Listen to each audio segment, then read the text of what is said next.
Guys, dito po sa M7CL ay tuturo ko po sa inyo kung paano po ito gamitin yung ating user defined keys. Napaka-importante po ito, no?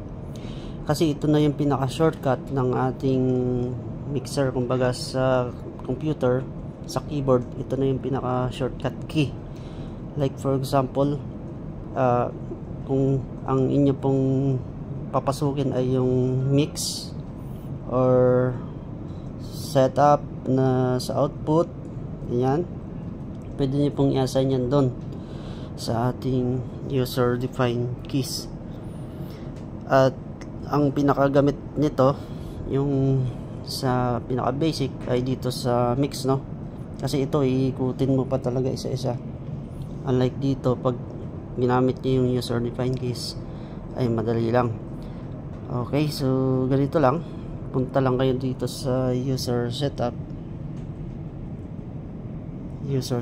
at nandito po yung ating user defined keys. Pindutin nyo lang yan at nandyan na po 1 to 12 po yan. Pili na lang kayo kung ano yung gusto nyo yan. Gusto nyo 12, lahat nakalagay na dyan kung anong gusto nyo dyan. Ayan, marami yung mga function nya, pati yung mga parameter nyan. Okay, so bibigyan kayo ng sample, no? Balik lang tayo dun sa, pindutin ko lang itong 1. So ito na yung ating user defined keys 1, mix 1, no? Lahat. So lahat ito na naka-view dyan, puro mix 1 yan.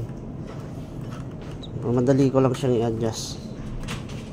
Hindi na ako kailangan pumunta dun sa mix 1. Dito na, naka-view na lahat yan ng mix 1. So yun, ganoon lang po, kadali. Quick ano lang po yan, quick sharing. Okay, thank you so much po and God bless po sa ating lahat.